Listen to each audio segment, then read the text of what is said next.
ഇന്ന് 3 ടെക്സ്റ്റാണ് ഒന്ന് ഓടിച്ചു പോകാൻ പോകുന്നത്. ഒന്ന് ഹഠയോഗ പ്രദീപിക, 2 ഖേരണ്ഡ സംഹിത, 3 ശിവസംഹിത. 3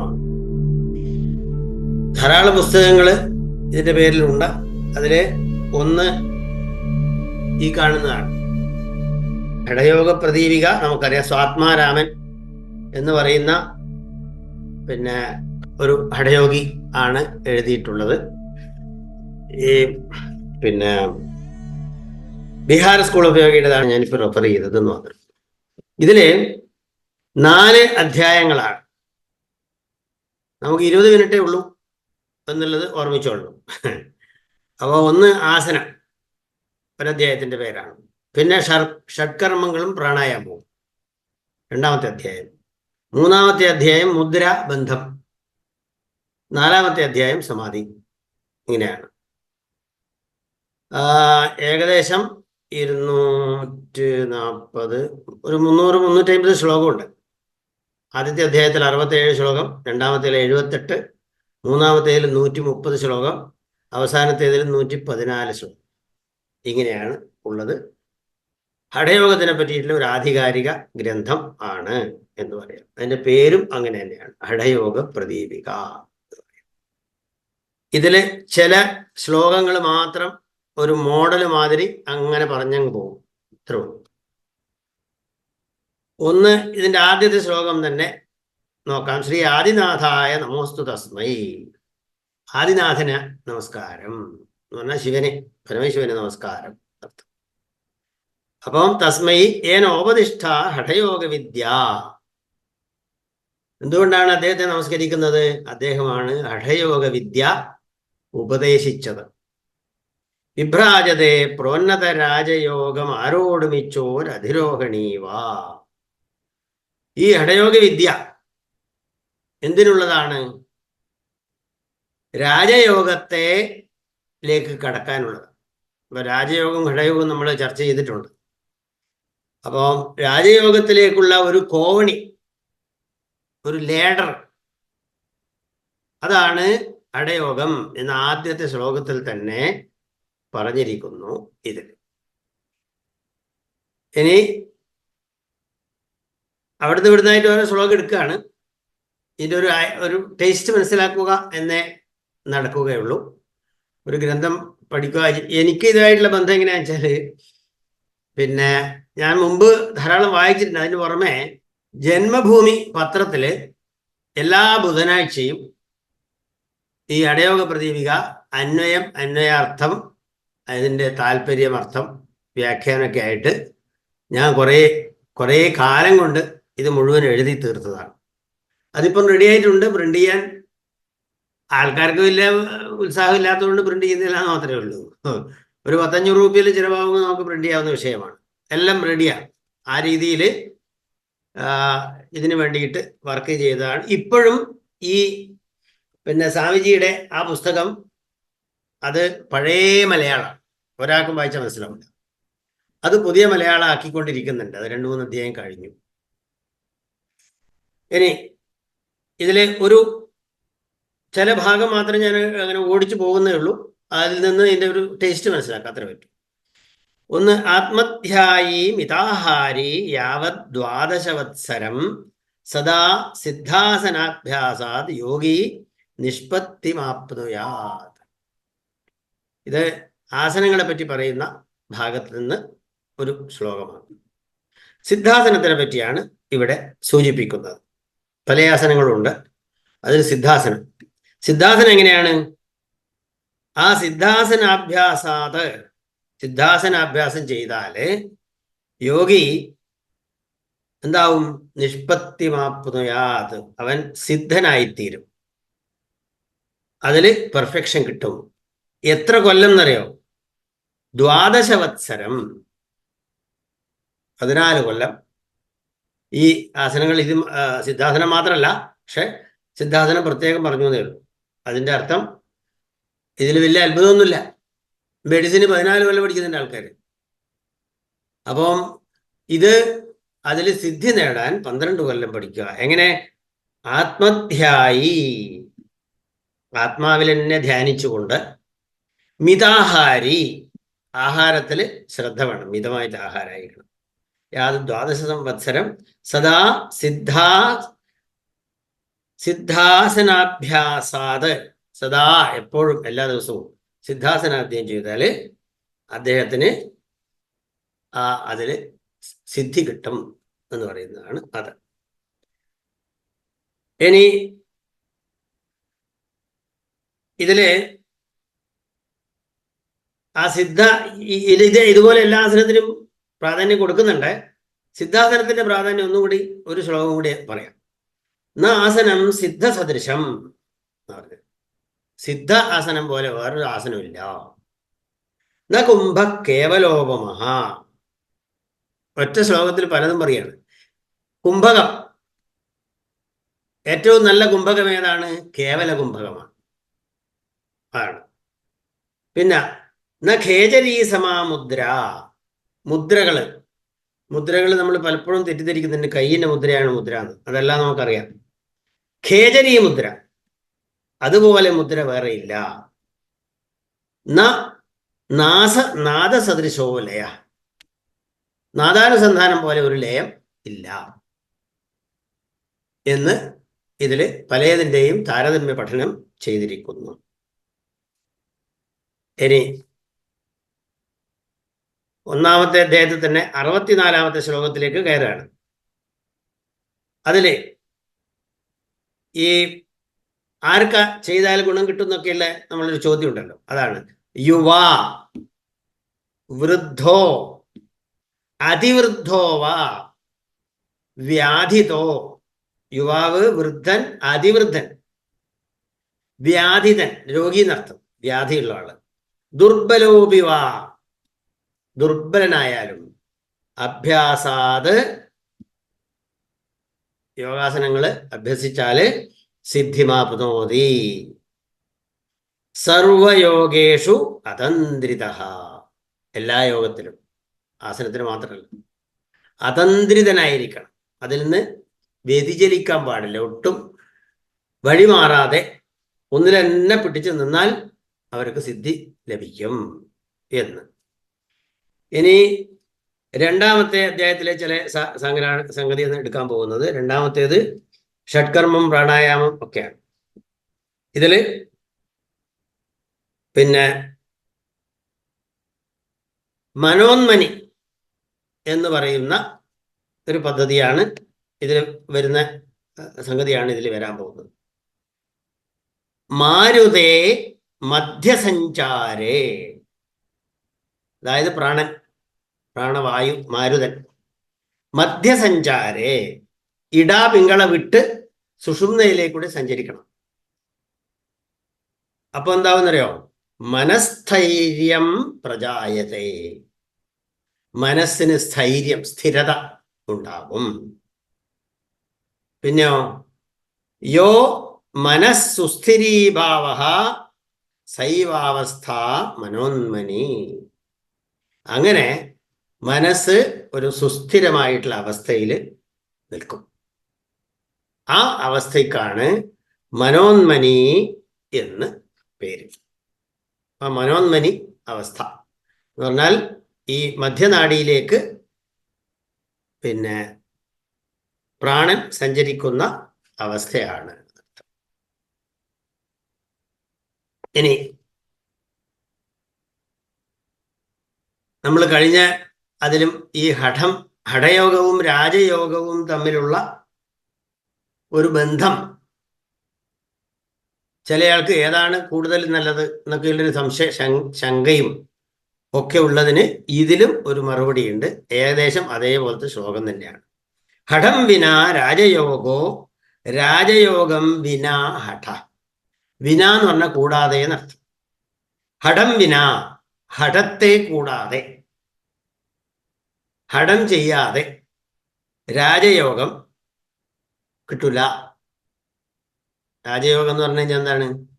മനസ്സിന്റെ സമാധി അവസ്ഥ, ധാരണാ സമാധി, അതിനെയാണ് പിന്നെ രാജയോഗം എന്ന് പറയുന്നത്. ഈ ഹഠ എന്ന് പറയുന്നത് ശാരീരികമായിട്ടുള്ളത്, അങ്ങനെ ഒരു പൊതുവായിട്ടൊന്ന് എടുത്തോളണം. അപ്പൊ ശാരീരികമായിട്ടുള്ള അഭ്യാസങ്ങൾ ഇനി പ്രാണായാമം അടക്കം എല്ലാം ഉണ്ടായാലും അത് രാജയോഗം കിട്ടാതെ, നേരത്തെ പറഞ്ഞല്ലോ അതിലേക്ക് രാജയോഗത്തിലേക്കുള്ള ഒരു കോവണിയാണ്, ഒരു ലേഡറാണ് ഇതെന്ന് പറഞ്ഞിട്ടുണ്ട്. അത് തന്നെയാണ് ഇവിടെ പറയുന്നത്. ഹഠം വിന രാജയോഗം, രാജയോഗം വിന ഹഠ. രാജയോഗമില്ലാതെ ഹഠമോ ന സിദ്ധ്യതി, സിദ്ധിക്കുകയില്ല. തതോ യുഗ്മ തതോ യുഗ്മമാനിഷ്പത്തേഹ സമഭ്യസേത്. തതഹ യുഗ്മം, യുഗ്മം എന്ന് പറഞ്ഞാൽ ഇരട്ട, രണ്ട് നിർത്തും. അതായത് രാജയോഗവും ഹഠയോഗവും രണ്ടും എന്ത് ചെയ്യണം? സമഭ്യസേത്, അഭ്യസിക്കണം. എത്ര വരെ? ആനിഷ്പത്തേഹേ, നിഷ്പത്തി വരുന്നത് പോലെ, സിദ്ധി കിട്ടുന്നത് വരെ, സമാധി വരുന്നത് പോലെ വരെ അത് അനുഷ്ഠിച്ചു കൊള്ളണം. രണ്ടും എന്ന് ഒരു രണ്ടും കൂടിയുള്ള ബന്ധം കാണിക്കുന്ന ശ്ലോകങ്ങളാണ്.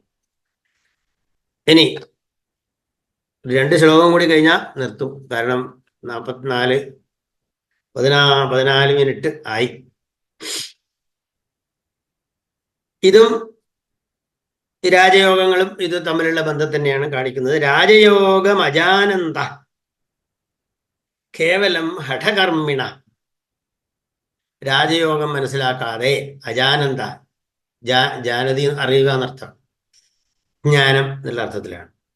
രാജയോഗത്തിന്റെ ജ്ഞാനമില്ലാതെ ഹഠകർമ്മിണ, അവിടെ കർമ്മി തന്നെ പറഞ്ഞത്, ഹഠകർമ്മം ചെയ്യുന്നവര് പറഞ്ഞാൽ ശാരീരികമായിട്ടുള്ള ബാഹ്യമായിട്ടുള്ള ഈ കർമ്മങ്ങൾ ചെയ്യുന്നവർക്ക്. അപ്പം ഈ നമുക്കറിയാം, ഹഠത്തില് മൊത്തം ശരീരത്തിന് ക്ലീനിങ്ങിന്റെ ഇതുണ്ട്, ആസനമുണ്ട്, പ്രാണായാമമുണ്ട്. അതൊക്കെ എന്താണ്? കേവലം ഹഠകർമ്മിണ. രാജയോഗം അറിയില്ലെങ്കിൽ ഏതാൻ അഭ്യാസിനോ മന്യേ, അങ്ങനെ അഭ്യസിക്കുന്നവര് രാജയോഗത്തെ പറ്റി, അതായത് ധാരണാധ്യാന സമാധികള് അല്ലെങ്കിൽ അന്തരംഗ സാധന അറിയാത്തവർക്ക് പ്രയാസ ഫലവർജിതാൻ, അവർ പ്രയാസപ്പെടും, പക്ഷെ ഫലവർജിത, ഫലം കിട്ടില്ല. പ്രയാസപ്പെടുമെങ്കിലും ഫലം പൂർണ്ണമായിട്ട് കിട്ടില്ല. ഒട്ടും കിട്ടില്ല എന്നല്ല, പൂർണ്ണമായിട്ട് കിട്ടില്ല. അതിന് രാജയോഗവും കൂടി ചേരണം എന്ന് അവിടെ പറഞ്ഞിരിക്കുന്നു. ഇനി അടുത്തത് ഒരു ശ്ലോകത്തോടു കൂടി ഈ ഹഠയോഗത്തിന്റെ ഭാഗം നിർത്തും. രണ്ടിന്റെയും പ്രാധാന്യം ഒന്നും കൂടി ഉറപ്പിക്കുന്നതാണ് 103-ാമത്തെ ശ്ലോകം. സർവേ ഹഠലയോപായ രാജയോഗസ്യ സിദ്ധയേ രാജയോഗസമാരൂഢ പുരുഷ കാലവഞ്ചക. വീണ്ടും അതിന്റെ പ്രാധാന്യം തന്നെ ഒന്നുകൂടി പറയുന്നു. എല്ലാ ഹഠലയോപായാഹ, ഹഠലയ ഉപായാഹ, ഹഠത്തിലും ലയത്തിലും ഉള്ള ഉപായങ്ങൾ എന്തിനാണ്? രാജയോഗസ്യ സിദ്ധയേ, രാജയോഗത്തിന്റെ സിദ്ധിക്കാണ്. രാജയോഗ സമാരൂഢ, അങ്ങനെ രാജയോഗത്തിൽ സമാരൂഢനായി, സമാരോഹണം ചെയ്ത്, എന്നാൽ രാജയോഗത്തിൽ കയറിയിരിക്കുന്നവൻ. ഈ രാജയോഗം എന്ന് പറഞ്ഞാൽ രാജാവ് എന്നുള്ള അർത്ഥം കൂടി ഉണ്ടല്ലോ. അപ്പോ ആ രാജപദവിയിൽ ഇരിക്കുന്ന ആള്, യോഗദൃഷ്ടിയിലുള്ള രാജപദവി. പുരുഷ കാലവഞ്ചക, അവനൊരു വഞ്ചകനാണ്. എങ്ങനെയുള്ള വഞ്ചകൻ? കാലവഞ്ചകനാണ്. കാലത്തെ അല്ലെങ്കിൽ കാലനെ, മരണത്തെ ജയിച്ചവനാണ്, അതിനെ വഞ്ചിക്കുന്നവനാണ്, അതിനെ പിടികൊടുക്കാതെ പോകുന്നവനാണ് ഈ ഹഠയോഗവും രാജയോഗവും ഒന്നിച്ച് കൊണ്ടുപോകുന്നവര് എന്നുള്ള അർത്ഥത്തിലാണ്. അപ്പൊ ഇതില് പിന്നെ തന്ത്രവും കാര്യങ്ങളൊക്കെ വരുന്നുണ്ട്. ഹഠയോഗ പ്രദീപിക വളരെ വളരെ പ്രധാനപ്പെട്ട ഒരു ഹഠയോഗ ടെക്സ്റ്റാണ് എന്ന് മാത്രം തൽക്കാലം പറയാം. ഇനി പിന്നെ അടുത്തത് പറയുന്നതിന് മുമ്പ് തൊട്ട് മുമ്പേ ഞാൻ രണ്ട് മൂന്ന് കുറച്ച് പുസ്തകങ്ങളും കൂടി പരിചയപ്പെടുത്താം. ഇതൊക്കെ ഉണ്ട് എന്നൊന്ന് ജസ്റ്റ് ഒന്ന് അറിയാന്ന് മാത്രമേ ഉള്ളൂ. ഒന്നിതാണ് ഗോരക്ഷാ സംഹിത.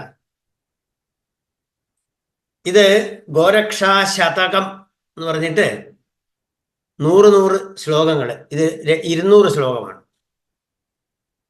ആദ്യത്തേതും രണ്ടാമത്തേതുമായിട്ട്. പിന്നെ സിദ്ധാന്ത പദ്ധതി വേറൊരു പുസ്തകമാണ്. ഇതൊന്നും ഇവിടെ നമ്മൾ ചർച്ചയ്ക്ക് എടുക്കുന്നില്ല, അത്രക്കൊന്നും സമയമില്ല.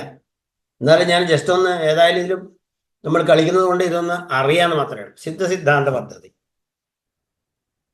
വേറൊന്ന് യോഗ ചൂടാമണി ഉപനിഷത്ത്. ഉപനിഷത്ത് നമുക്ക് വേറെ വരുന്നുണ്ട്. യോഗ യാജ്ഞവൽക്യം മഹർഷിയുടെ യോഗം. പിന്നെ നാഥമുനിയുടെ യോഗ രഹസ്യം.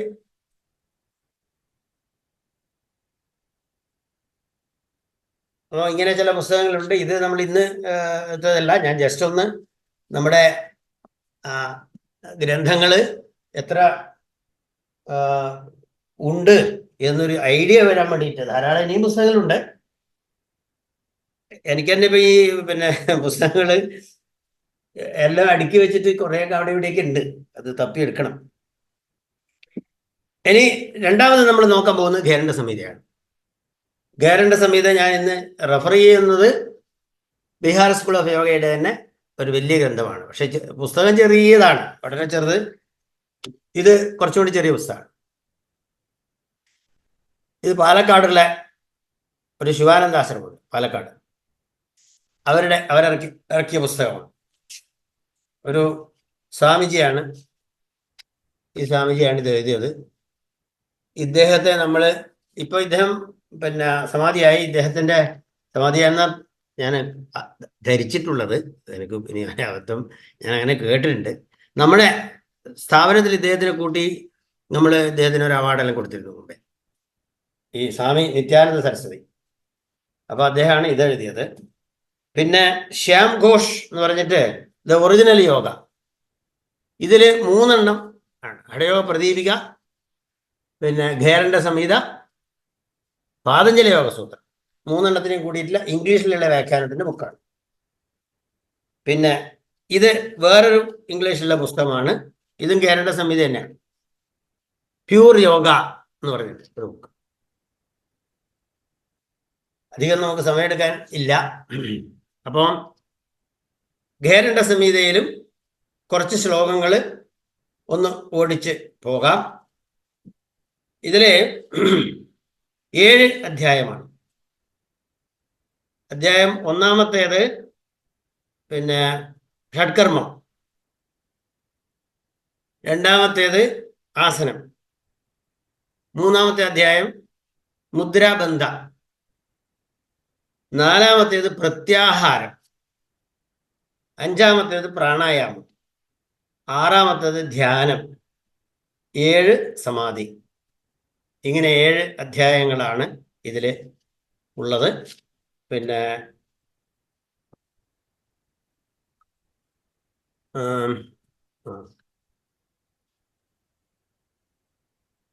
അപ്പൊ ഇതില് നമുക്ക് ഒന്നാമത്തെ ഒരു ശ്ലോകം, 1 അധ്യായത്തിൽ 8 ശ്ലോകമാണ് ഞാനിപ്പോ വായിക്കാൻ പോകുന്നത്.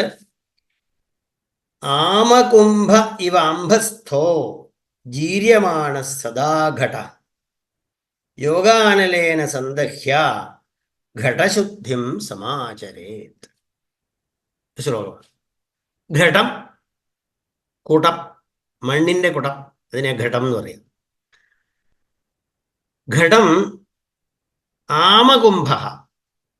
ഈ മണ്ണിന്റെ കുടം ഉണ്ടാക്കുമ്പോൾ അത് പച്ച കുടമായിരിക്കും. ആ പച്ചക്കുടം വെള്ളത്തിലിട്ടാല് അത് അരിഞ്ഞു പോകും. അതാണ് ജീര്യമാണ സദാഘട. ഈ അംഭസ്ഥ, അംഭം എന്ന് പറഞ്ഞ വെള്ളം, ആ പച്ചക്കുടം, പച്ചമണ്ണ് കുടം പച്ചയായിട്ടുള്ള സമയത്ത് അത് വെള്ളത്തിലിട്ടാൽ അലിഞ്ഞു പോകും. യോഗാനലേന സന്ദഹ്യ എന്നാൽ അതിനെ തീയിലിട്ട് വേവിച്ചാൽ, നമുക്കറിയാലോ മണ്ണിന്റെ കുടം വേവിച്ചെടുക്കും. വേവിച്ചെടുത്താൽ എന്താണ്, വെള്ളത്തിലിട്ടാൽ അതിന് ശക്തി വർദ്ധിക്കും. അലിയല്ല ചെയ്യാം, കൂടുതൽ ശക്തമാവും. അത് എത്ര കാലം വെള്ളത്തിലിട്ടാലും വേവിച്ച കുടം തകരില്ല. നമുക്കറിയാം എത്രയോ കൊല്ലം വർഷം പഴക്കമുള്ള പിന്നെ മൺകുടം നമുക്കിപ്പോഴും കിളച്ചെടുക്കാൻ കിട്ടും. അങ്ങനെ പിന്നെ ആ ഘടം ശക്തമാകും. ഇവിടെ ഏതാണ് ഘടം? നമ്മുടെ ശരീരം. നമ്മുടെ ശരീരം സാധാരണ പച്ചക്കുടം പോലെയാണ്, വേഗം കേടുവരും. യോഗാനലേന സന്തപ്ത, യോഗമാകുന്ന അഗ്നിയിൽ വേവിച്ചെടുക്കണം ഈ ബോഡി. അപ്പൊ എന്താവും? അതിന് നാശം വരും.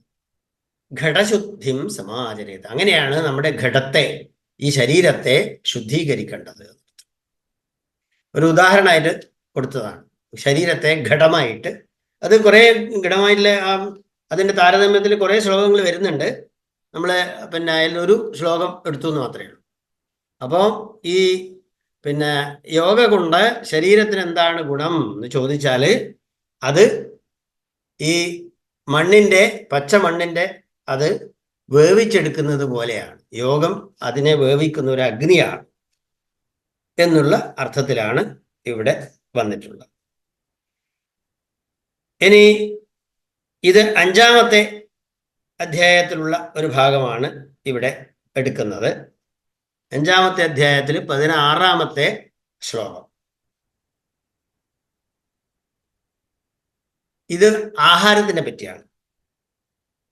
മിതാഹാരം വിനായസ്തു യോഗാരംഭം തു കാരയേത് നാനാരോഗോ ഭവേത്തസ്യ കിഞ്ചിത് യോഗോ ന സിദ്ധ്യതി. ആഹാരത്തിന്റെ പ്രാധാന്യമാണ് ഇതിൽ കൊടുക്കുന്നത്.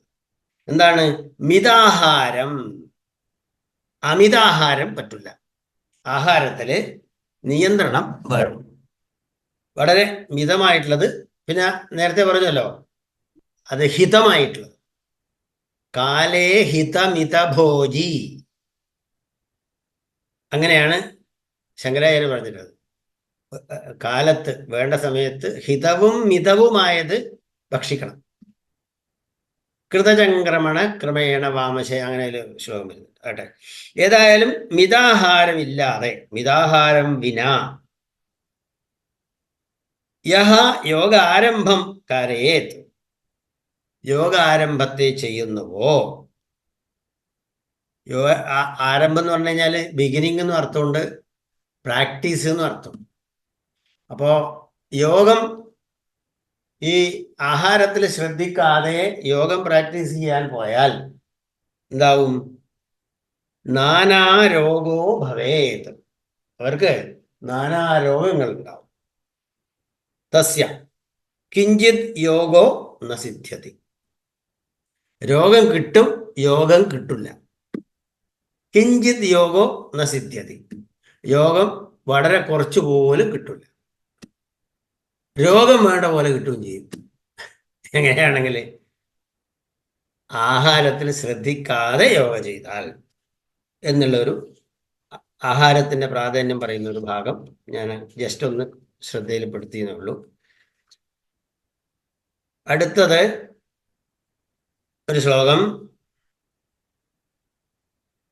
മാലാകുലാസു നാഡീഷു മാരുതോ നൈവ ഗച്ഛതി പ്രാണായാമ കഥം സിദ്ധ്യേത് തത്വജ്ഞാനം കഥം ഭവേത് തസ്മാത് നാഡീശുദ്ധിമാദോ പ്രാണായാമം തതോഭ്യസേത്. ഇത് പ്രാണായാമത്തിന്റെ ഒരു തുടക്കത്തിലുള്ള ഒരു ശ്ലോകമാണ്. മാലാകുലാസു നാഡീഷു, നാഡികള് ഇങ്ങനെ മാല പോലെ കലർന്നു നിൽക്കുകയാണ് എന്ന് വിചാരിക്കാം. തമ്മിൽ പിണഞ്ഞ് അങ്ങനെ ആവുമ്പോൾ ഈ നാഡിയിലൂടെയാണല്ലോ പ്രാണായാമം നടക്കുന്നത്. അതാണ് ഇവിടെ. ആ നാഡികള് വേണ്ട പോലെ അച്ചടക്കമില്ലാതിരുന്നാൽ അതിങ്ങനെ സാധാരണ നൂല് ഇങ്ങനെ കുടുങ്ങിമറിയല്ലോ, അതുപോലെ ആയാൽ മലാകുലാസു അതിൽ മലം നിറയുക, ഇതും ഈ അതിൻ്റെ ഒഴുക്കിന് ഭംഗം നേരിടും. അതാണ് മലാകുലാസം എന്ന് പറയും. അപ്പൊ നാഡീശുദ്ധി ആണ് ഇവിടെ പ്രമേയം. ആ മലം കളയണം, നാഡിക്ക് നേർപ്പം വരണം, അതാണ് ഇവിടെ. അപ്പം മലം നിറഞ്ഞ നാഡി ഉണ്ടായാൽ അതില് മാരുതോ നൈവ ഗച്ഛതി, അതിൽ പ്രാണൻ പ്രവേശിക്കില്ല. അപ്പൊ പ്രാണായാമത്തിന് എന്ത് വേണം വെച്ചാല് നാഡീശുദ്ധി ആദ്യം ചെയ്യണം. അപ്പൊ നാഡീശുദ്ധി പ്രാണായാമത്തിന് പ്രാധാന്യമാണ് ഇവിടെ പറയുന്നത്. അപ്പം അങ്ങനെ മലാകുലാസു നാഡീഷു മാരുതോ നൈവ ഗച്ഛതി, ഈ നാഡിയിൽ അശുദ്ധി ഉണ്ടായാൽ അതില് പ്രാണായാമം നടക്കില്ല. അപ്പൊ എന്ത് ചെയ്യണം? പ്രാണായാമം കഥം സിദ്ധ്യേത്, അങ്ങനെ നാഡിക്ക് ശുദ്ധിയില്ലെങ്കിൽ പ്രാണായാമം എങ്ങനെ കിട്ടും? തത്വജ്ഞാനം കഥം ഭവേത്, അതില്ലാതെ എങ്ങനെ തത്വജ്ഞാനം കിട്ടും? തസ്മാത്, അതുകൊണ്ട് നാഡീശുദ്ധിം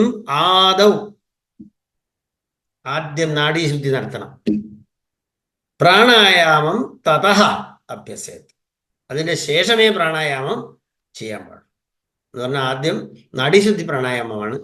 നാഡീശുദ്ധി പ്രാണായാമം എന്നാണ് പേരെങ്കിലും വാസ്തവത്തിൽ നാഡീശുദ്ധി ഒരു പ്രാണായാമമല്ല, അത് നാഡീശുദ്ധി തന്നെയാണ്. ആ നാഡീശുദ്ധി കഴിഞ്ഞ് ശുദ്ധമായിട്ടുള്ള നാഡിയിലൂടെയാണ് പ്രാണനെ ആയാമം ചെയ്യുന്നത്. അപ്പം അങ്ങനെ ഈ നാഡീശുദ്ധി പ്രാണായാമത്തിന്റെ ഒരു പ്രാധാന്യമാണ് ഇവിടെ വിവരിച്ചത്. അത് 5-34 ആണ് ശ്ലോകം.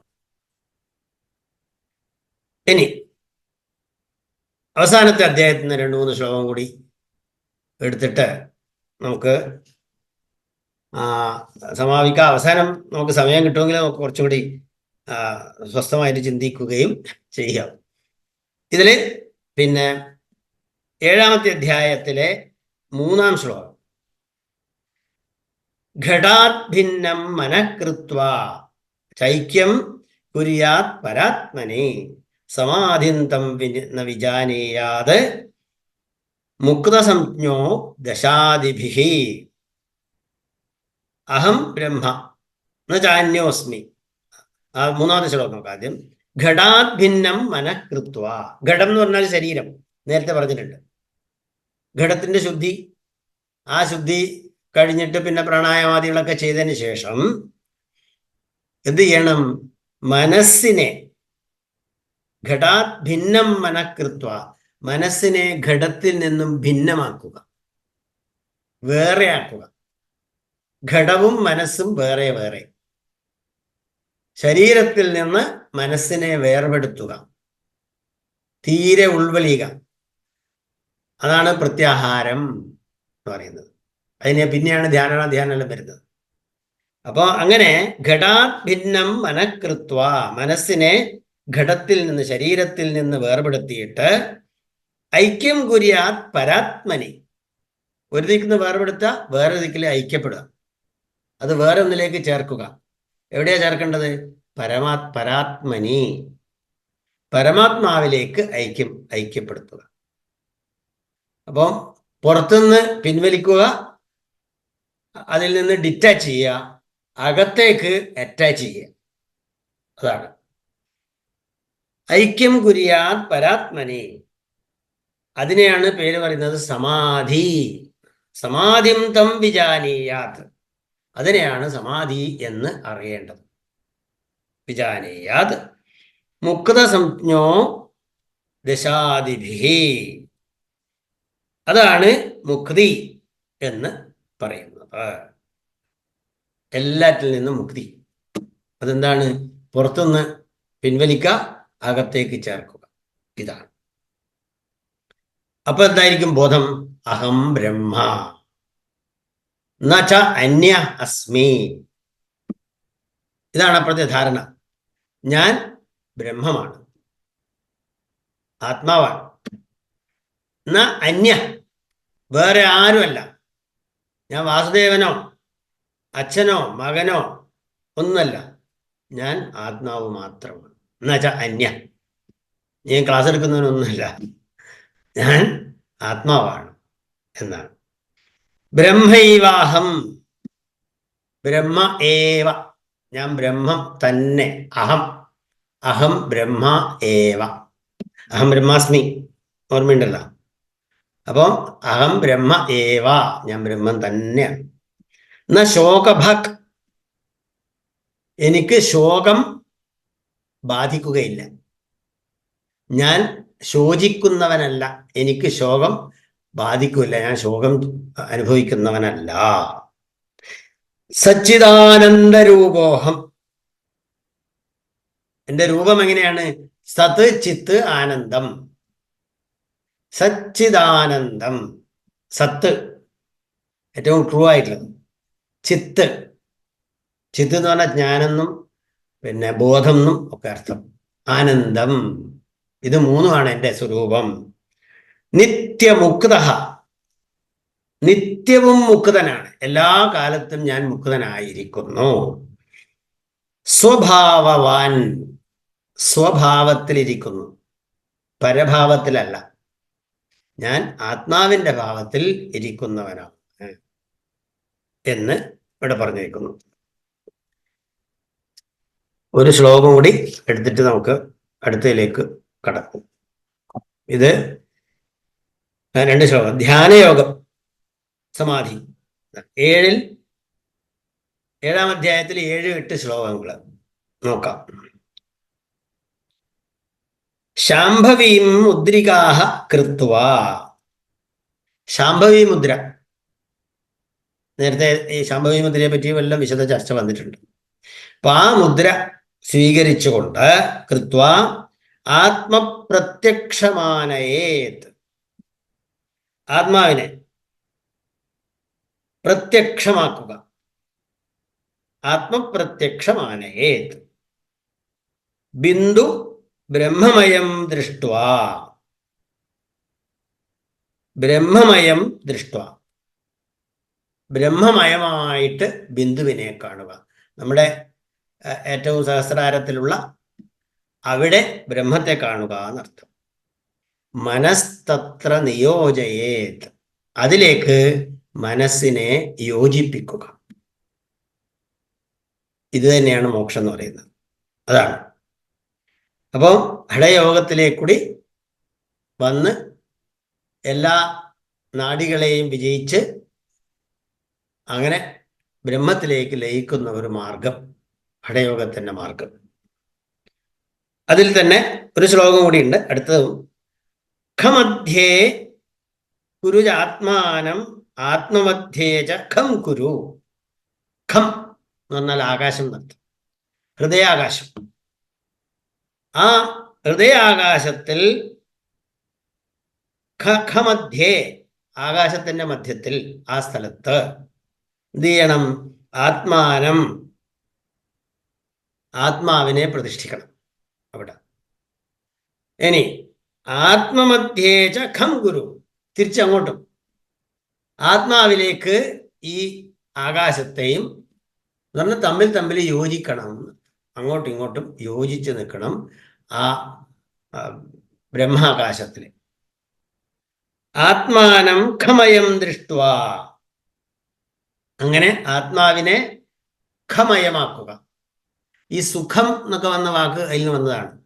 ഖ എന്ന് പറഞ്ഞാല് ആകാശം, സുഖം നല്ല ആകാശം, തെളിഞ്ഞ ആകാശം.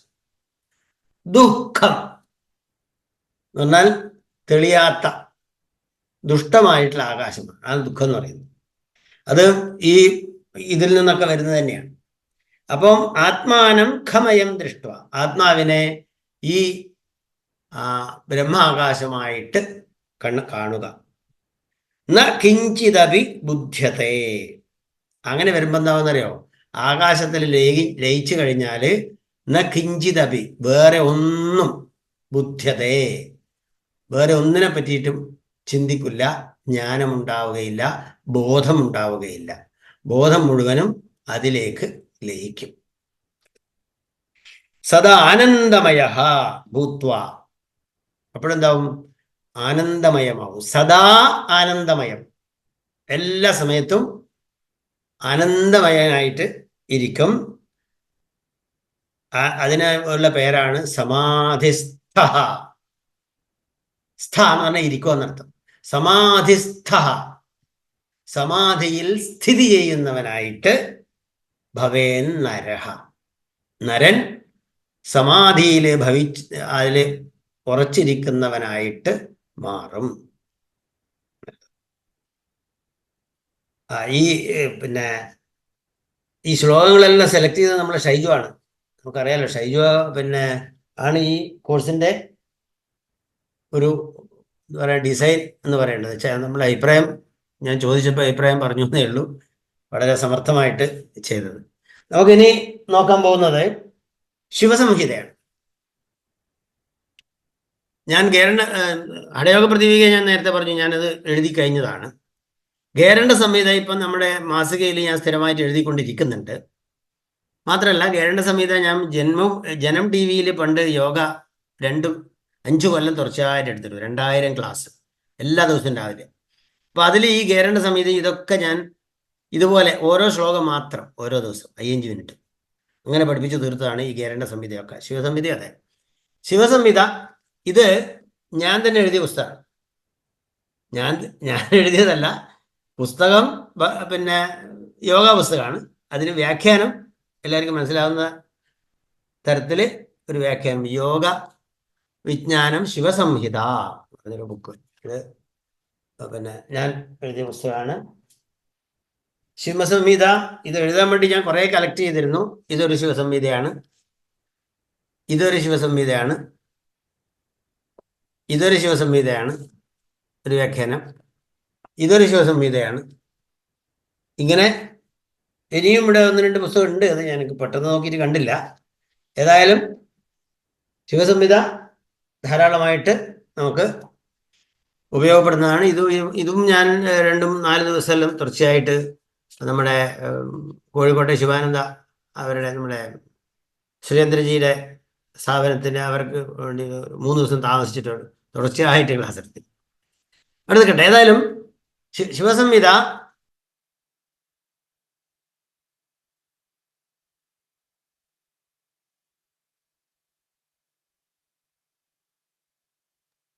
മാഷെ മ്യൂട്ട് ആയി പോയിട്ടോ മാഷെ.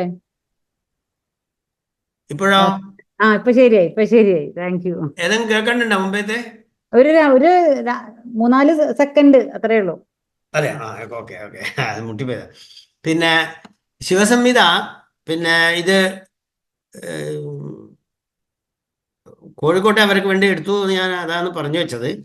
ഏതായാലും പിന്നെ ഇത് പല പ്രാവശ്യം ഞാനും ഇങ്ങനെ കടന്നുപോയ പുസ്തകമാണ്. ഇതിൽ ആദ്യത്തെ അധ്യായം ലയപ്രകരണം എന്ന് പറഞ്ഞാൽ, ഇത് ഞാൻ ആരാ എഴുതിയതെന്നാണ് ഞാൻ പറഞ്ഞുകൊണ്ടിരുന്നത്. ഹഠയോഗ പ്രദീപിക സ്വാത്മാരാമനാണ്. ഖേരണ്ട സംഹിത ഖേരണ്ട മുനി ആണ് എഴുതിയത്. പക്ഷെ ഇതിന് ആരാ എഴുതിയതെന്ന് കൊടുത്തില്ല. ശിവൻ പറയുന്നതായിട്ട് ആണ് പുസ്തകം. ആരെഴുതിയെന്നുള്ളത് അജ്ഞാതമാണ്. ശിവനായിട്ടൊരു പുസ്തകം എഴുതില്ലല്ലോ. പക്ഷെ അത് അദ്ദേഹം പേര് പറയാൻ ആഗ്രഹിച്ചിട്ടുണ്ടാവില്ല. അങ്ങനെ അതുകൊണ്ട് ഇതിന് ശിവസംഹിത ആണ് പേര് വന്നു. ശിവൻ ഉപദേശിക്കുന്നതായിട്ടാണ്, പാർവതിക്ക് ഉപദേശിക്കുന്നതായിട്ടാണ് ഗ്രന്ഥം. അതുകൊണ്ടായിരിക്കും ആ പേര് വന്നിട്ടുണ്ടാവുക. ഇതിലെ ഒന്നാമത്തേത് ലയപ്രകരണം എന്ന് പറഞ്ഞിട്ട്, പിന്നെ ലയത്തിൻ്റെ നമ്മുടെ ശരീരത്തിൻ്റെ ലയവും ഇതൊക്കെ കൂടിയിട്ടുള്ളതാണ് അത്. രണ്ടാമത്തേത് തത്വജ്ഞാനോപദേശം, അതിൽ നാഡികളെ പറ്റിയിട്ടും ഒക്കെ ഉള്ളതാണ്. മൂന്നാമത്തേതിൽ പിന്നെ യോഗ പരിശീലനം എന്ന് പറഞ്ഞിട്ടാണ് മൂന്നാമത്തെ. ഈ ഘടം എന്നുള്ള വാക്കും ഒക്കെ ഇതിൽ വരുന്നുണ്ട്. ഇതിലും ചില ആസനങ്ങളും കൊടുത്തിട്ടുണ്ട്. അധിക ആസനങ്ങളൊന്നുമില്ല, 4 ആസനം മറ്റേ കൊടുത്തിട്ടുണ്ട്. പിന്നെ മുദ്രകൾ 10 മുദ്രകളും കൊടുത്തിട്ടുണ്ട്. പിന്നെ രാജയോഗം എന്ന് പറഞ്ഞിട്ട് പല വിഷയങ്ങളും വരുന്നുണ്ട്. സാധകന്മാരെങ്ങനെയിരിക്കും, പിന്നെ മൃദു സാധകന്മാര്, മധ്യമ സാധകന്മാര്, അങ്ങനെയെല്ലാം കൊടുത്തിട്ട് പല ഇതിലെവിടെയും കടന്നു പോകുന്ന ഒരു അത്ഭുതകരമായിട്ടുള്ള പുസ്തകമാണ് ശിവസംഹിത. ശരിക്കും ഹഠയോഗം തന്നെയാണ് പ്രാധാന്യം, പക്ഷേ രാജയോഗത്തിലേക്കും അത് കടന്നു പോകുന്നുണ്ട് എന്ന് മാത്രം പറയാം. ഇതിലും കുറച്ച് ശ്ലോകങ്ങൾ മാത്രം നമുക്ക് ഒന്ന് ഓടിച്ചു പോകാം. ഒന്നാമത്തെ അധ്യായത്തിലെ 17ാമത്തെ ശ്ലോകം, ലയപ്രകരണത്തിൽ.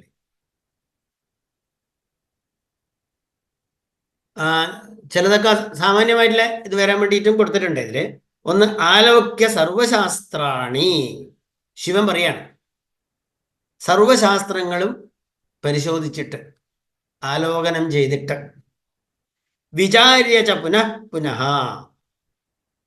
വീണ്ടും വീണ്ടും വിചാരം ചെയ്തിട്ട്, ഇതമേകം സുനിഷ്പന്നം, എല്ലാം കൂടിയിട്ട് എനിക്ക് ഒരു കാര്യത്തിൽ ഉറപ്പായി, ഒരു നിഷ്പത്തി അതിൽ നിന്നൊന്ന് വേർതിരിഞ്ഞു വന്നു. എന്താണത്?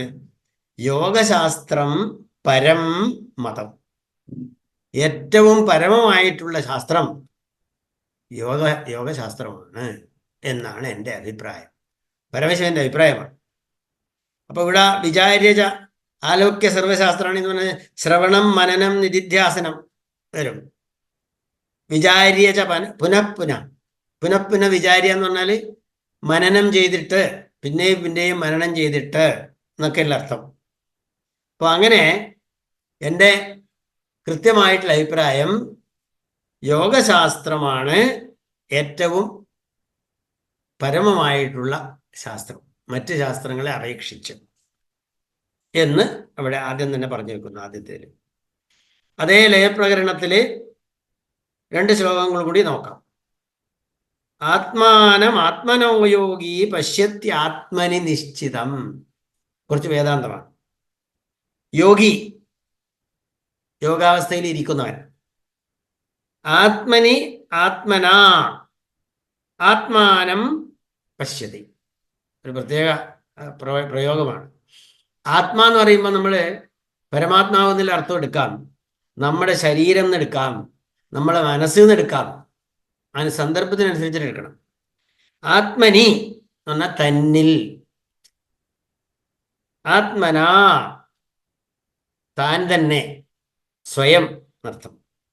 ആത്മാനം പശ്യതി, താൻ തന്നിൽ തന്നെ ആത്മാവിനെ കാണുന്നു. പശ്യതി ത്യക്ത മിഥ്യാഭവഗ്രഹ. മിഥ്യയായിട്ടുള്ള ഭവഗ്രഹ. ഭവം എന്ന് പറഞ്ഞു കഴിഞ്ഞാല് ഈ സംസാരം എന്നർത്ഥം. ഈ സംസാരത്തിലെ ഗ്രഹബന്ധം അതിനെ ത്യജിച്ചിട്ട് എന്ത് ചെയ്യണം? സർവസങ്കൽപ്പ സന്യാസി, സർവസങ്കൽപ്പ സന്യാസി ആയിത്തീരണം യോഗി. അതാണ് ഒരു നിർദ്ദേശം.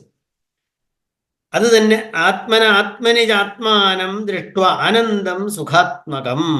അതേപോലെ തന്നെയാണ് ആത്മനാ ആത്മനി, സ്വയം തന്നിൽ തന്നെ അനന്തം സുഖാത്മകം ആത്മാനം ദൃഷ്ട്വ, അനന്തമായിട്ടുള്ള ആത്മാവിനെ എന്ന് പറഞ്ഞാൽ പരമാത്മാവ് എന്നർത്ഥം.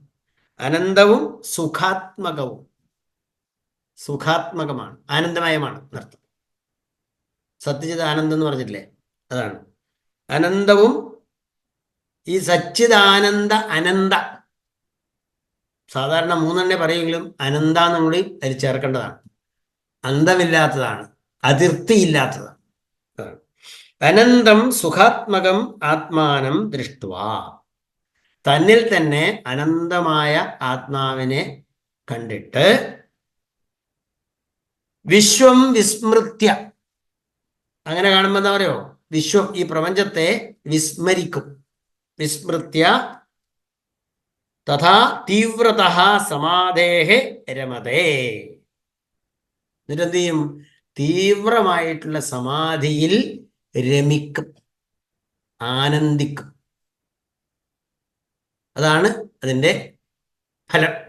ആത്മാവിനെ ആത്മാവിലൂടെ ആത്മാവിൽ കണ്ടാൽ സമാധിസ്ഥിതിയിൽ ആനന്ദിക്കും എന്നവിടെ പറഞ്ഞു കേൾക്കും.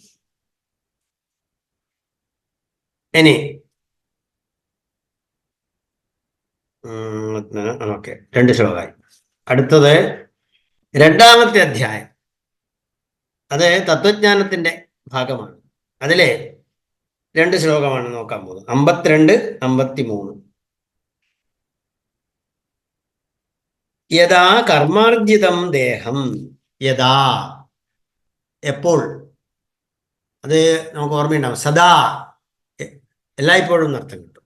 യഥാ എന്ന് പറഞ്ഞാൽ എപ്പോൾ, എപ്പോഴാണോ കർമാർജിതം ദേഹം, കർമ്മത്തിലൂടെ കിട്ടിയ ഈ ശരീരം, അത് നിർവാണേ സാധനം ഭവേത്. അപ്പൊ ഈ ശരീരം എന്തിനു വേണ്ടി ഉപയോഗിക്കണം? കർമ്മത്തിലൂടെ കിട്ടിയതാണ്. ഒരിക്കൽ ഈ ശരീരം കിട്ടി, അത് എന്തിനു വേണ്ടിയാണ് ഉപയോഗിക്കേണ്ടത്? നിർവാണേ സാധനം, നിർവാണത്തിന് സാധനമാക്കണം. അത് എന്താ സാധനം എന്ന് പറഞ്ഞാല് ഒരു വസ്തു എന്ന് മാത്രമാണ് അതിൻ്റെ അർത്ഥം വിചാരിക്കുന്നത്. അങ്ങനെയല്ല. ഒരു കാര്യം സാധിപ്പിക്കാനുള്ള ഉപകരണത്തെയാണ് സാധനം എന്ന് പറയുന്നത്. ആ ഉപകരണത്തെ കൈകാര്യം ചെയ്യുന്നവനാണ് സാധകൻ. ആ കൈകാര്യം ചെയ്യുന്ന അവസ്ഥക്കാണ് സാധന. എവിടെയാണോ സാധന കൊണ്ട് എത്തേണ്ടത് അത് സാധ്യം. ഇങ്ങനെ സാധ് എന്നുള്ള ആ ഒരു വാക്ക് നമ്മൾ എടുത്തോളണം. അപ്പൊ ഇവിടെ സാധനം എന്ന് പറഞ്ഞു കഴിഞ്ഞാൽ ഒരു കാര്യം സാധിക്കാനുള്ള ഉപകരണം, അതാണ് സാധനം എന്ന് പറയുന്നത്. അപ്പൊ ഈ ശരീരം ഒരു സാധനം ആണ്. അപ്പം ഏതിന് സാധനം? മോക്ഷത്തിന് സാധനം. മോക്ഷം നേടാനുള്ള ഒരു ഉപകരണമാണ് ഈ ശരീരം എന്നർത്ഥം. തഥാ ശരീരവഹനം സഫലം സ്യാത്. അങ്ങനെയാണെങ്കിൽ മാത്രമേ ഈ ശരീരവഹനം, ഈ ശരീരത്തെ ഇങ്ങനെ പേറി നടക്കുക, അത് സഫലമാവുള്ളൂ. ശരീരം എന്തിനു വേണ്ടിയാണ് നമ്മളിങ്ങനെ എടുത്ത് നടക്കുന്നത്? ഭക്ഷണം കഴിക്കൽ ഇത് മാത്രമാണോ ചോദിച്ചാൽ അല്ല. അത് ഈ ദുഃഖത്തിൽ നിന്നെല്ലാം ഉള്ള മോചനത്തിന് വേണ്ടിയിട്ട് ഉള്ള ഒരു സാധനമാണ്, ഒരു ഉപകരണം മാത്രമാണ്. ആ ഉപകരണം വേണ്ട പോലെ ഉപയോഗിച്ചില്ലെങ്കിൽ എന്താണ്? വ്യർത്ഥം, സഫലം അല്ല. എന്നുവെച്ച അന്യഥ. അതാണ്. അതിനു വേണ്ടി ഉപയോഗിച്ചാൽ അത് സഫലമാകും, അല്ലെങ്കിൽ നിഷ്ഫലമാണ് ഈ ശരീരത്തിന്റെ പ്രയോജനം എന്നർത്ഥം. ഇനി യാദൃശീ വാസന മൂല, അടുത്ത ശ്ലോകമാണ്. മൂലാവാസന. വാസന എന്ന് പറഞ്ഞാൽ നമ്മുടെ ഉള്ളിലുള്ള സ്വഭാവത്തിന്റെ ഒരു കട്ടിയായിട്ടുള്ള ഭാഗമാണ് വാസന എന്ന് പറയുന്നത്. അതാണ് നമ്മളെ ഈ സ്വഭാവത്തെ രൂപപ്പെടുത്തുന്നത്. ഈ കർമ്മത്തിൽ നിന്ന് സംസ്കാരം, സംസ്കാരം ഓർമ്മ എന്നൊക്കെ പറയുന്നത് അതിൻ്റെ ഒരു സൂക്ഷ്മ രൂപമാണ് വാസന. ആ വാസന, അത് മൂലവാസന, ഏറ്റവും അടിസ്ഥാനമായിട്ടുള്ള വാസന യാദൃശി എങ്ങനെയുള്ളതാണോ, യാദൃശി വാസനാമൂല വർത്തത്തെ ജീവസാധനി. അപ്പം ഈ ജീവസാധനമായി എപ്രകാരമാണോ ഈ മൂലവാസന നിലനിൽക്കുന്നത്, താദൃശം ജന്തു അതുപോലെ ആയിരിക്കും. ഈ വാസന പോലെയാണ് ജന്തു ഉണ്ടാവുക. എന്ന് പറഞ്ഞാൽ അവൻ്റെ മുമ്പുള്ള സംസ്കാരത്തിന്റെ അതിൽ നിന്നാണ് ഇവൻ ഇന്നത്തെ ഈ രൂപവും ഭാവവും ഈ സ്വഭാവവും കിട്ടുന്നത് എന്നർത്ഥം. താദൃശം വഹതേ ജന്തു. അതാണ് കൃതകൃത്യവിധൗ ഭ്രമം. എന്ത് ചെയ്തു? അത്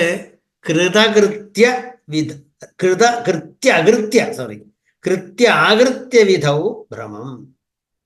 കൃത്യം അകൃത്യം, ചെയ്യേണ്ടത് ചെയ്യേണ്ടാത്തത്, അതിൽ രണ്ടിലും ഇങ്ങനെ ചുറ്റിത്തിരിയും. ഈ വാസന കാരണം ആണ്. അപ്പോൾ ഈ വാസനയാണ് നമ്മളെ ഇങ്ങനെ ചുറ്റിത്തിരിക്കുന്നത് എന്നർത്ഥം.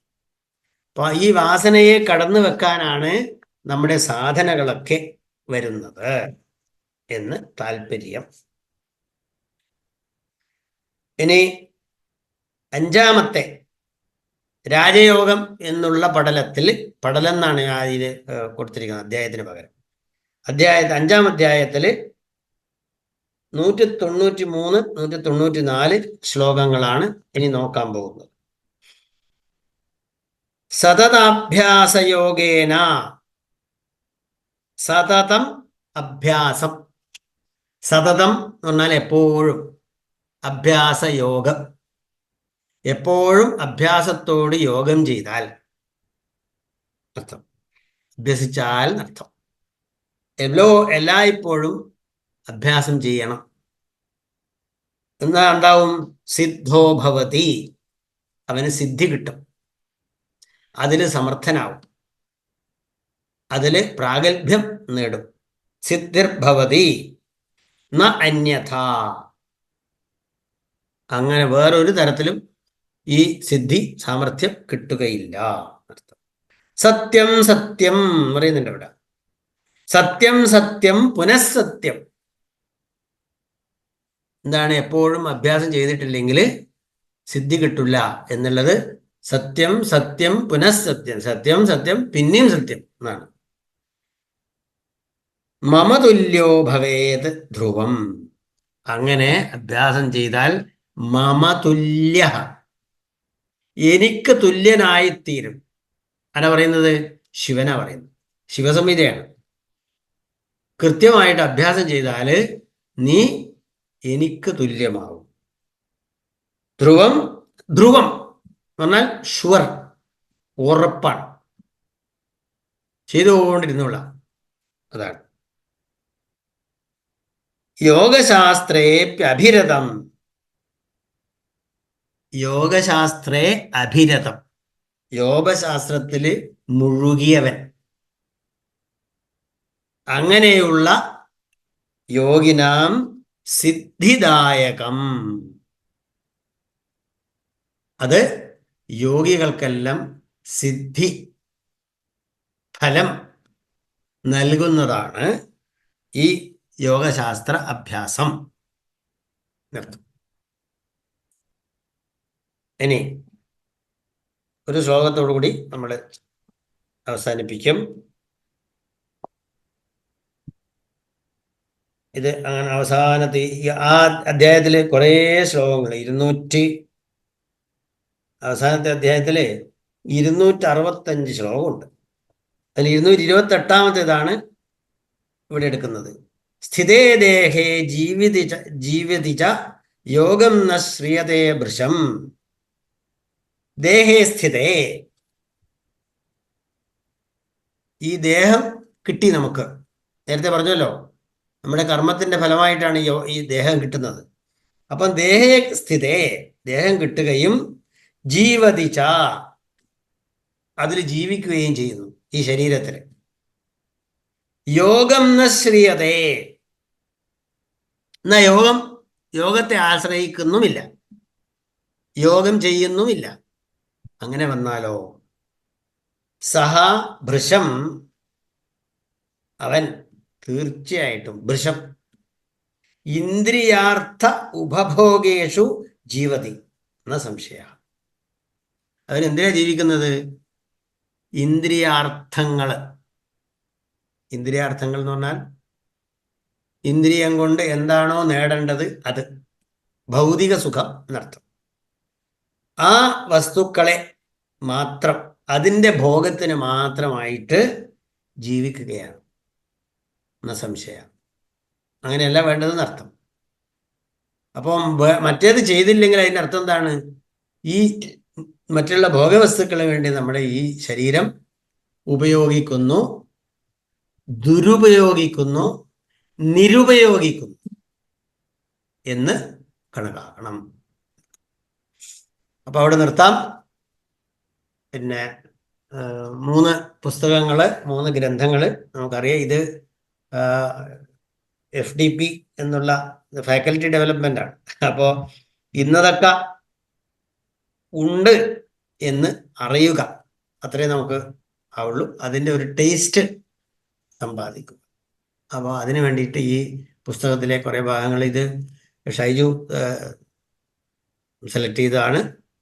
അത് ഞാൻ അനുസരിച്ചു എന്ന് മാത്രമേ ഉള്ളൂ. അടുത്ത ദിവസം നമ്മൾ പിന്നെ ഉപനിഷത്തുകൾ, യോഗ ഉപനിഷത്തുകൾ, മറ്റു ഉപനിഷത്തല്ല, യോഗ ഉപനിഷത്തുകൾ ഒരു 20 എണ്ണത്തിന്റെ ഒരു ബുക്കുണ്ട്. യോഗ ഉപനിഷത്തുകൾ എന്ന് പറഞ്ഞിട്ടൊരു ബുക്ക്. നമസ്കാരം മാഷെ. മാഷ ഒറിജിനൽ യോഗ എന്ന് പറഞ്ഞിട്ട് ഒരു ബുക്ക് പെട്ടെന്ന് തന്നെ കാണിച്ചില്ലേ? 3 ബുക്കുകളും അതിലുണ്ടെന്ന് പറഞ്ഞിട്ട്. അത് ഇംഗ്ലീഷ് ബുക്കാന്ന് പറഞ്ഞു. അത് ആരെന്ന് പറയുമോ? അത് ഇത് സ്വാമി ഘോഷ് എന്ന് പറഞ്ഞിട്ടാണ് പുസ്തകം. പിന്നെ പബ്ലിഷ് ചെയ്തത് മുൻഷിറാം മനോഹർലാൽ പബ്ലിക്കേഷൻസ്. മാഷെ, പിന്നെ നമ്മുടെ അബ്ദുൽ ഖാദർജി ചോദിച്ചിരിക്കുന്നത് നാദാനുസന്ധാനത്തെ കുറിച്ചൊന്ന് വിവരിക്കാമോ എന്നാണ് ചോദിച്ചിട്ടുണ്ട്. നാദാനുസന്ധാനം, നമ്മളെ നാദത്തെ അനുസന്ധാനം ചെയ്യുക, അത്രേ ഉള്ളൂ. ഓങ്കാരത്തെ സാധന ചെയ്യുക, സാധനയിൽ വരുന്ന ഒരു സംഭവമാണ്. അത് കുറച്ച് ഒരു ദിവസം വേണമെങ്കിൽ അതിനെ പറ്റിയിട്ട് നമുക്ക് ചർച്ച ചെയ്യാം. നല്ലതാണ് സാധനം. അതായത് നമ്മള് ആ ഊ എന്നുള്ളത് 3 തരത്തിലുള്ള ചിന്മുദ്ര ഉപയോഗിച്ചിട്ട് അല്ലെ? അപ്പൊ പറയുമ്പോ ബോഡിയുടെ അടിയിൽ അങ്ങനെ 3 ഭാഗത്തെ കോൺസെൻട്രേറ്റ് ചെയ്യാനുള്ളതായിരുന്നോ?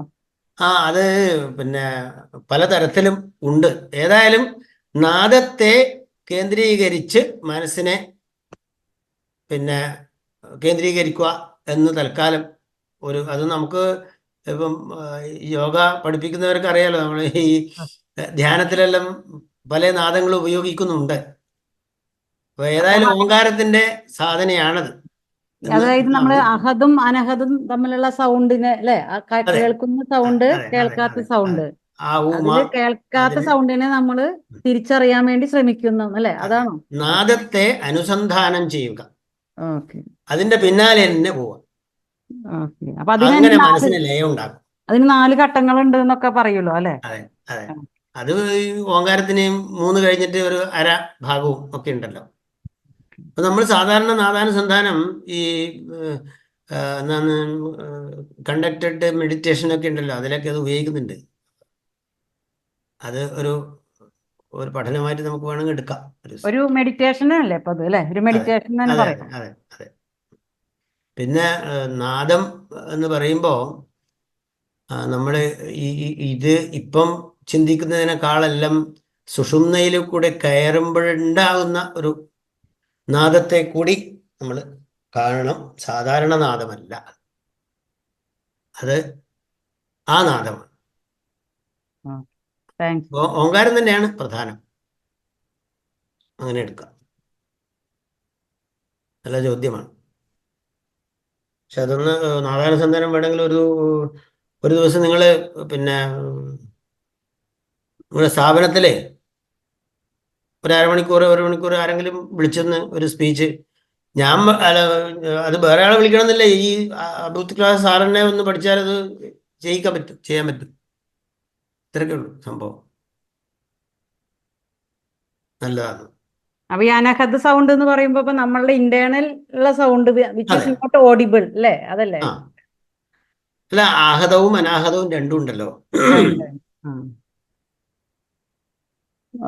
ആഹതം എന്ന് പറഞ്ഞാല് അടിച്ചാല് ശബ്ദം ഉണ്ടാവുമല്ലോ, അടിക്കാണ്ട് ശബ്ദം ഉണ്ടാവും. അതാണ് അനാഹതം. മാഷ് പറഞ്ഞല്ലോ ഓംകാരം സുഷുമ്നയിലൂടെ വരുന്നതിനെ നമ്മൾ നാദാനുസ നമ്മ ഓംകാരം ചൊല്ലുമ്പോ നമുക്ക് ഇങ്ങനെ അടിയിൽ നിന്നും മേലേക്ക് ഇങ്ങനെ ഫീൽ ചെയ്യുന്നതിനാണോ പറയുന്നത്? അതന്നെയാണ് അടിസ്ഥാനം. തന്നെയാണ് മനസ്സിന്റെ ലയം അതിലൂടെ ഉള്ളതാണ് ഉദ്ദേശിക്കുന്നത്. അപ്പൊ ഓംകാരം ചൊല്ലുമ്പോ നമുക്ക് താഴെന്ന് ഇങ്ങനെ മേലേക്ക് ഇങ്ങനെ ഫീൽ ചെയ്യുന്നതിനെ പറയും ഇത് അല്ലേ? അതെ. ഓക്കെ, അടിസ്ഥാനം. അതിന്റെ പിന്നെ എന്താണ് ടെക്നിക്കൽ കാര്യങ്ങൾ വേറെ ഉണ്ടാവും. പക്ഷെ അടിസ്ഥാനം അതാണ്. മനസ്സ് ഓങ്കാരത്തിൽ ലയിപ്പിക്കാനുള്ള ഒരു അവസ്ഥ ഉണ്ടായാൽ നാദാനുസന്ധാനം. അനുസന്ധാനം എന്ന് പറഞ്ഞാൽ ഇതാണ്. ഓങ്കാരനാദാനുസന്ധാനമൗഗാന് ഇല്ലേ, ഒരു പാട്ടില്ലേ, ശങ്കരാഭരണം. അതന്നെ ശങ്കരാഭരണം. ഓങ്കാര നാദ അനുസന്ധാനം. അപ്പോൾ എല്ലാവർക്കും നമസ്കാരം.